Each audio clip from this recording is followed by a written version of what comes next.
New statements by binary Helix representatives regarding unusual ordnance or the planet Garvug are pointing to a lack of unity among the corporatist alliance. Our corporation profits from robust alien ecosystems, said Deputy Oversight Director Grigory Petrenko, criticizing Sonax for its use of what they speculate to be chemical warheads. Dropping nerve gas is not only useless but counterproductive. The concentrations necessary to kill a Krogan or Vulture will kill everything else downwind. Sonax Supreme Commander Lyra Spite responded mere minutes later, denying the criticism was based in fact. Petrenko was speaking hypothetically and quoted out of context. Chemical weapons are militarily and politically infeasible, and so we aren't using them in our munitions, she said. This isn't the 20th century. A controversial vid is making its way across the extranet, causing PR trouble for the corporatist forces on Garvug. The vid shows Sonax Industries soldiers executing nearly a dozen Krogan, alleged guerrilla sympathizers who defy their captors to literally their last breaths before they are pushed into a mass grave. When the vid first hit the extranet yesterday, Sonax's stock price dipped dramatically. But at this hour it seems to have recovered and even jumped up 0.4 credits per share. What we're seeing here is a deeply disturbing trend, says senior news analyst Hannibal Brown. Were this a vid of Krogan killing humans, Systems Alliance politicians would be saber-rattling left and right. But the perception is that all Krogan are warriors, or at least able to defend themselves. Their execution is being treated as the cost of doing business on Garvug.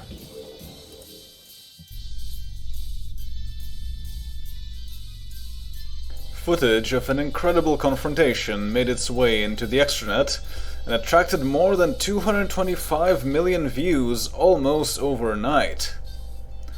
The reluctant star of the latest extranet craze is human veteran CSEC officer Tarmiel East, captured on a security camera during a dramatic confrontation with suspected Krogan drug runner Hunjon Sard.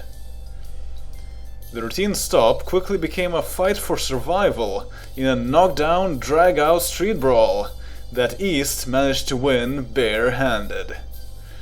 Details are sketchy, including how the video made it to the extranet, but CSEC Commissioner Sergej Hankeloren refused comment, saying only that the matter was under investigation.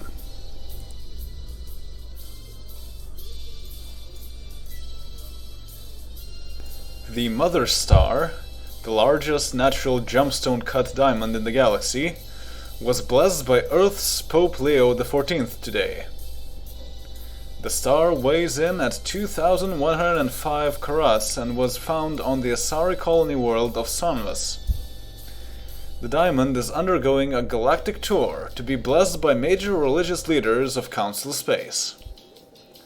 Tomorrow it will be taken back to Thessia for the final leg of its journey.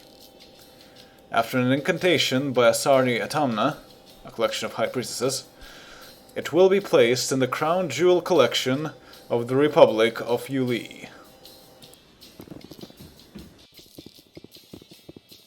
A team of fishermen and marine biologists on the Terminus System's moon of Arbuna have successfully captured a Deino-rostrum, a carnivorous sea creature some 35 meters long. With an armored head and sharp beak, the Deino-rostrum resembles the prehistoric Dinictis fish of Earth, but on a scale similar to blue whales. It was herded into an offshore pen using sonic projectors, which are key in keeping the creature captive, as few cage materials can actually hold it. The Deino is the largest predatory sea creature ever captured on Arverna. It measures as the 5th largest known in the galaxy, exceeded only by the Megalosteus family of creatures on Trident. Tonight, a painful but non-literal blow was dealt to corporatist forces on Garvug. Binary Helix, 1/3 of the triumvirate of corporations fighting guerrilla forces on that planet, is withdrawing their logistical support.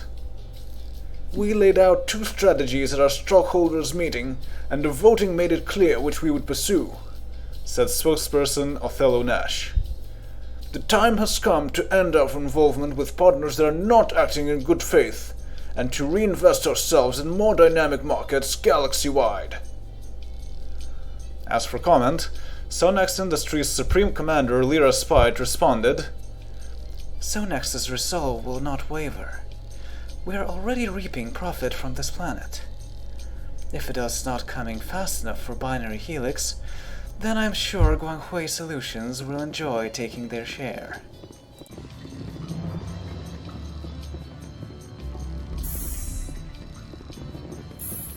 Psiotics, the latest trend in body modification, is catching on outside the Ilium club scene where it first began. This craze has adventurous revelers injecting specialized capsules under their skin that react to certain audio frequencies by lighting up. While the lights can be any color, the most common is a deep purple that mimics the glow of violet-shifted biotics. A single injection typically lasts for the evening, after which the capsules disintegrate. Dr. Frekus Mijer of the Nos Astra Medical Academy cautions partygoers on the use of psiotics. Any untested substance deposited into the bloodstream has side effects, and potentially dangerous ones, he warns. There is no standardization for psiotics, so those capsules you get on the street could be made out of anything.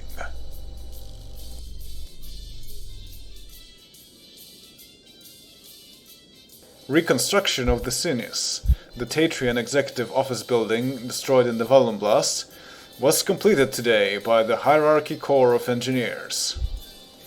Donations of wood, marble, and fabricator materials poured in from all over the galaxy to enable the famous building to stand again. The new building is an exact replica of the old, a move that lead engineer Naxus Ursinus said was expedient and an important political symbol. On a practical level, we wanted to give the Primarch a place to work that wasn't out of a hotel room somewhere, she said. More importantly, we are showing our enemies they have not changed us. Asked if the new building was hardened against megaton-scale blasts, she replied, You can't stop an FTL-craft with stronger sealing. Our first line of defense is the common citizens' awareness of what their neighbors are doing.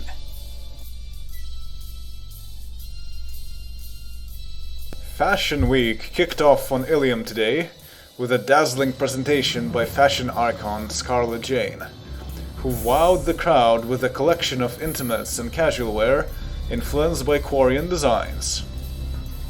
They are such an inspiration, Jane said. They can take anything and give it their own flavor. They are a culture of innovation. I love them. Braced for record numbers, Fashion Week culminates with the Luminary Gala, sponsored by the weekly Who's Who program. This year, the event will be hosted by Carson Noble, owner of the fashion magazine Noble.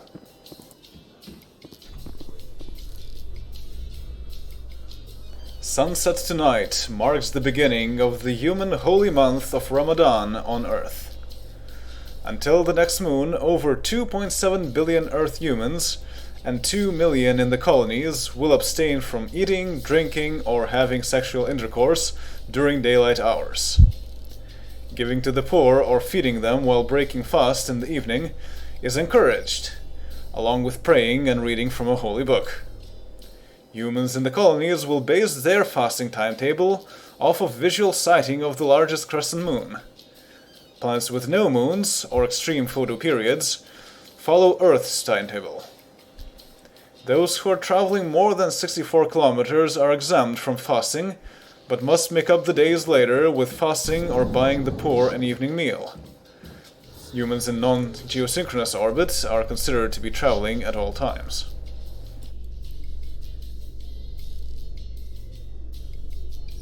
Alarms rang throughout the Solarian system of Antlion yesterday when an alien ship bearing a strong AI signature triggered fears of a Geth attack. Ranko Turwin, Director of Near-Orbital Security, explained.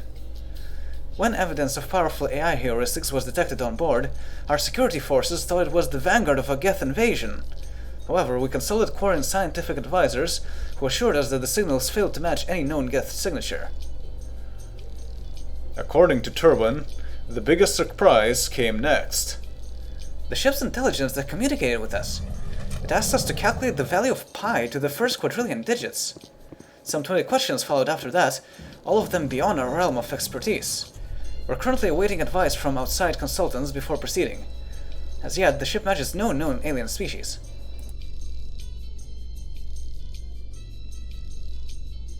A high-profile spat between fashion royalty Carson Noble and darling designer Scarlett Jane resulted in a Jane no-show at the Luminary Gala held last night.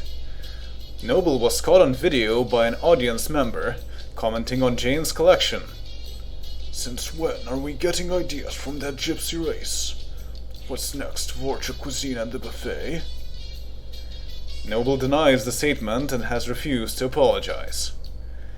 Meanwhile, a small group of Quarian protesters have picketed Friday's event. Scarlett Jane could not be reached for comment, but her publicist released a statement noting that her client could not attend the event in good conscience.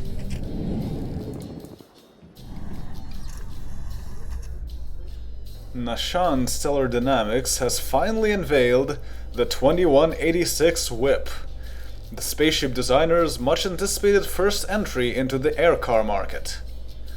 Nashan's press release calls the Whip, which was in development for nearly 5 years, the most intensively designed aircar ever to hit the market. Features include phased kinetic barriers to cushion crashes, autophone dispensers, power lumbar support seats, a pressurized cabin, and engine sealants for amphibious travel. The sticker shock will only be the good kind. 29,599 credits will get you a fully loaded ride.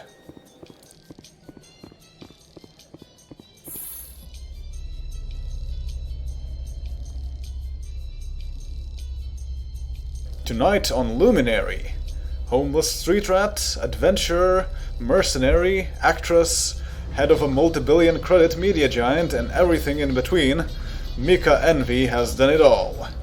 Known for her candid interviews, avant-garde fashion, and business brilliance, she continues to be a force of nature. Tonight, she speaks out about her charity work for the planet of Bilan, becoming a first-time mother at 63, and how to make a thermal clip using only an Omni tool and parts from a junk security mech. Tune in tonight for an in-depth portrait of Ilium's brightest luminary.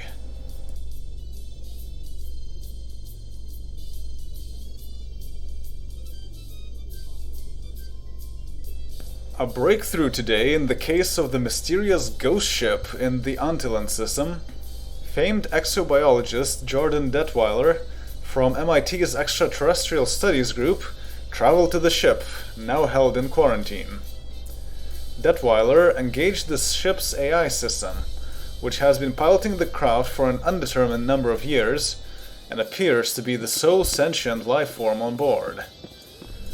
Given previous failed communication attempts, Detweiler explained how he succeeded. In rudimentary terms, it was an IQ test. The ship's AI was determining that we weren't some band of dullard space pirates, that we understood things like quantum string theory, emergent systems, and a host of other advanced concepts. I was able to satisfy its demands and gain access to the interior. I need to do more analysis, but I think this is the exo-archaeological find of the century. I will say that the ship appears to be at least 8,000 years old.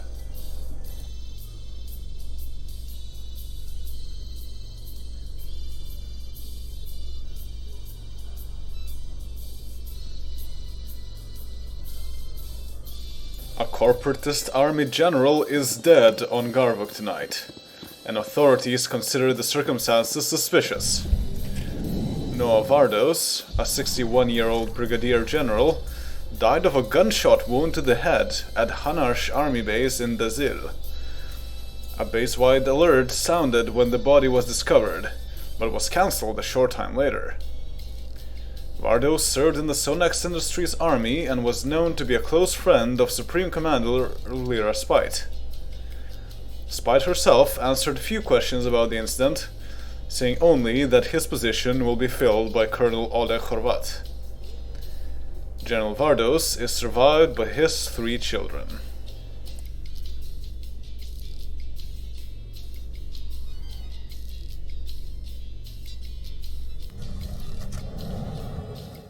New information in the death of Brigadier General Noah Vardos has raised more questions than answers. Colonel Richard Hawk, overseeing security at the Hanarsh base where the general died from a gunshot wound, said that no inquiry into security procedures is planned at this time. No suspect leads are reported, and GBC News has acquired an e-memo sent out to all senior base personnel, warning of strict consequences if any personnel talk to the press.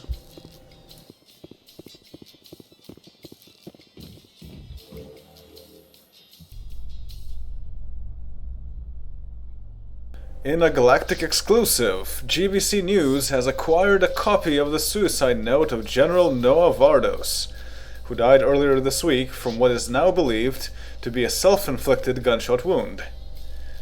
The 3-page note jumped from topic to topic, with the general blaming himself for pursuing, but not catching, 3 Krogan who escaped off-planet and who are now believed to have perpetrated the warp bomb attack on Sonax Command.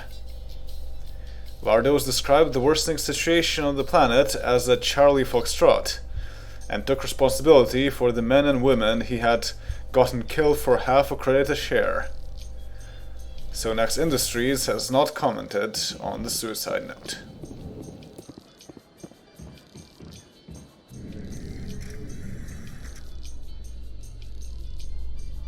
The scientific community is abuzz today, after the latest report from MIT exobiologist Jordan Detweiler was filed last night from the Antlin system, where he is currently investigating a mysterious ghost ship. Claiming a breakthrough, Detweiler writes, "What I've discovered is nothing short of astonishing. This so-called derelict ship isn't derelict at all. It appears that an alien race has downloaded its consciousness to a massive array of quantum computers on board the vessel. It's my belief these aliens now reside entirely in a virtual world and have been there for at least 8,000 years. Detweiler estimates the population of the virtual world numbers close to 1 billion individuals. He explains, "The ship's AI is something of a caretaker to these people, or even a god depending on how you look at it. More importantly, the AI is now requesting our help. It says a power failure is imminent and threatens the entire virtual civilization."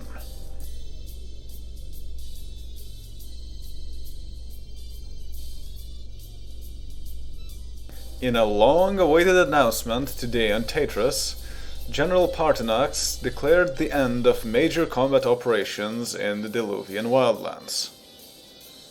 "We are grateful to the brave men and women who got us this far," he said, "and we now call on the people to contribute to the great task ahead." Public works projects employing the formerly captive population in the reconstruction effort are scheduled to begin at the end of the month, an effort that is expected to dwarf the cost of combat operations. This does not, however, mean that the entire army will be pulling out. More than 90% of the colonialist fighting force is scheduled to remain in country until the end of the year to provide security, while the remainder of the units will be rotated out to give troops time off.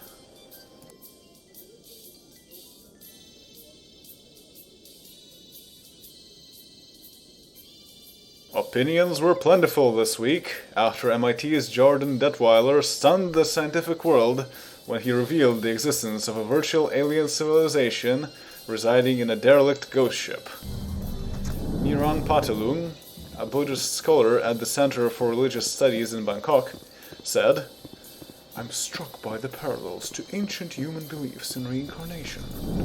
Clearly, life does not end for these aliens when they die. Their souls, if you will, simply re-inhabit other virtual personalities and continue living. Thomas Copeland, spokesman for an Earth-based atheist group, disagreed. That's true until you pull the plug. Then what? All these souls just wink out, that's what. Those who would latch onto this incident as proofs of some higher level of existence are simply projecting their own wishful thinking onto digital noise. Mr. Patulung replied, One man's noise is another man's music. Perhaps in his next life, Mr. Copeland will be less tone deaf.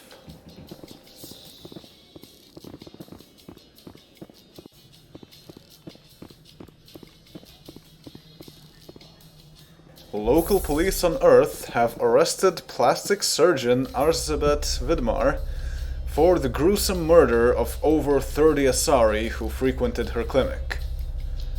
Dubbed Vidmar the Vampire by the popular press, Vidmar allegedly killed her victims for their telomerase, a substance essential to slowing the aging process. Vidmar is allegedly obsessed with the Asari extended lifespan and has attempted to purchase telomerase in the past as part of a plan to engineer her own tissues. Officials were quick to point out that the science behind her methods was shoddy. You can't just inject telomerase and expect a fountain of youth, said Dr. Antonina Esposito, who reviewed her work for the police. If it were that simple, Dr. Vidmar would look a lot better than she does.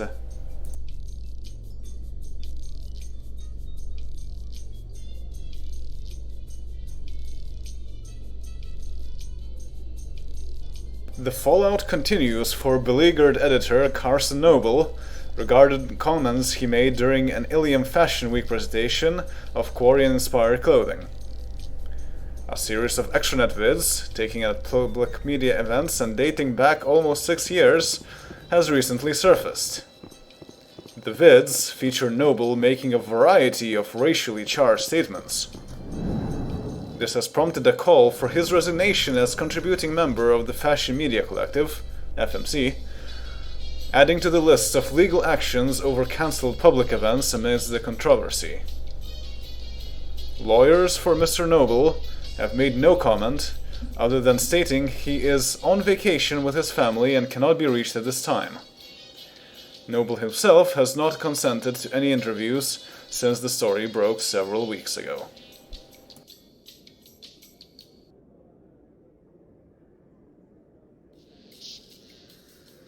The galaxy remains riveted to the ongoing saga of the AI-driven ghost ship, now in danger of perishing because of dwindling energy reserves. Evolutionary biologists have jumped into the fray, with one claiming the extinction of the virtual alien race is the natural order of things. Face it, Turian scientist Elgus Paramon argued. These aliens were clever, but they weren't clever enough to build a better battery. Their lack of foresight is a failure to adapt to changing conditions. Their species represents an evolutionary dead end, and their civilization should be allowed to perish. Responding, the chief exobiologist investigating the ship, Jordan Detweiler, said, Mr. Paramon would have us commit genocide by turning a blind eye to the situation. We can't save this civilization. The power requirements to preserve the virtual world are manageable. The matter is now being referred to the Citadel Council for further consideration.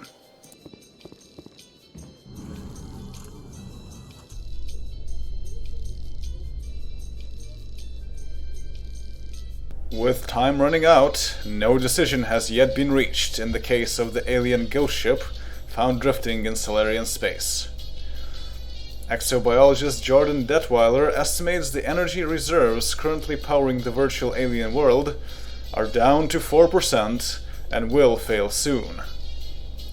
Meanwhile, opportunistic explorers boarded the ship last night and managed to hack into the virtual civilization. Before they were caught, the hackers spent 6 hours interfaced with the ship's computers. In that relatively short period of time, it appears that some 180 years passed within the virtual world. Both hackers are currently in deep comas, and doctors are unsure as to their recovery. The interface was too much for their systems to absorb. Trying to reconnect their minds to their bodies after being away for so long mentally was too large a shock. Physically they're fine, but I'd wager scrambled eggs have more consciousness.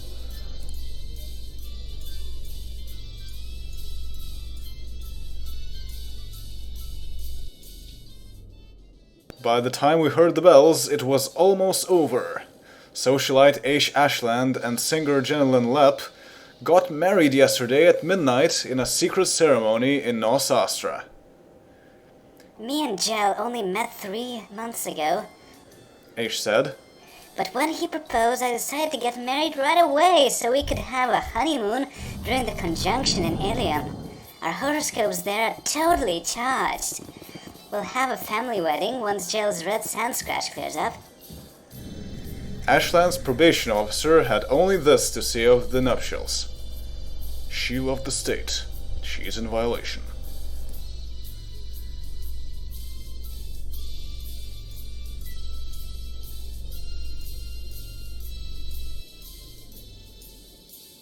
The saga of the alien ghost ship has come to a surprising end. Earlier today, reports surfaced that the Citadel Council was prepared to rule against saving the ship, fearing its AI system was sophisticated enough to pose a security threat of unknown dimensions. In response, Chief Scientist Jordan Detweiler inserted himself into the virtual alien world to warn its citizens of their civilization's imminent end. He returned 1 minute later, apparently equal to half a year within the accelerated timeline of the alien world, bringing a treaty offer from its inhabitants. At that point, details turned sketchy.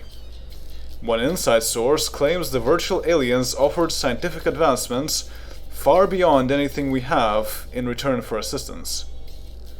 A veil of secrecy was immediately erected, with Citadel intelligence agencies classifying the matter as top secret. Rumors now have Jordan Detweiler embarking on a council-sanctioned mission into the virtual world to make diplomatic contact.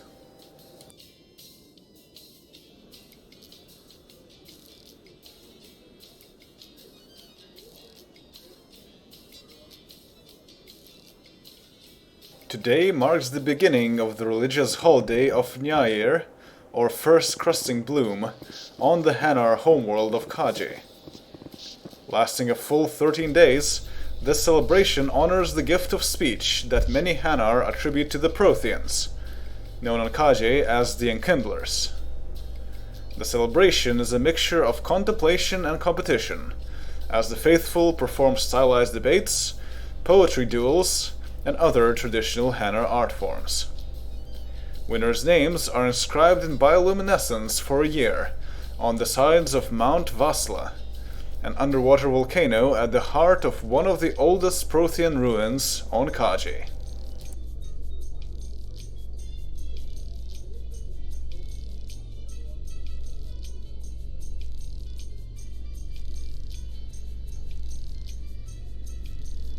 He started one of Nos Astra's hottest companies.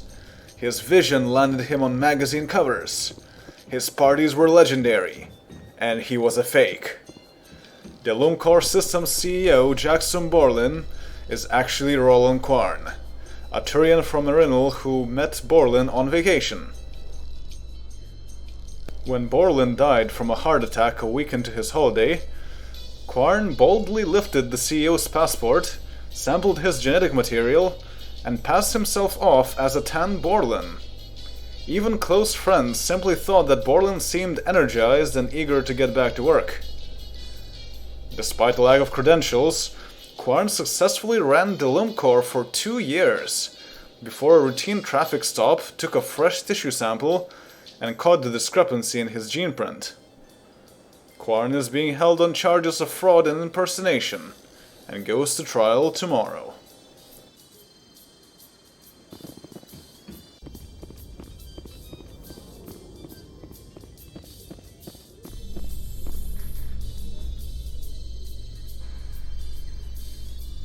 Nos Astra police are on a manhunt this evening for Roland Quarn, who slipped his tracking bracelet and led police on a 2-hour chase before disappearing.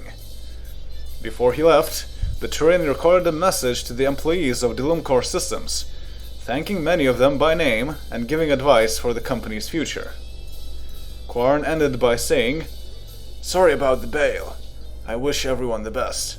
I've never been prouder of the people I've worked with, and that's saying something."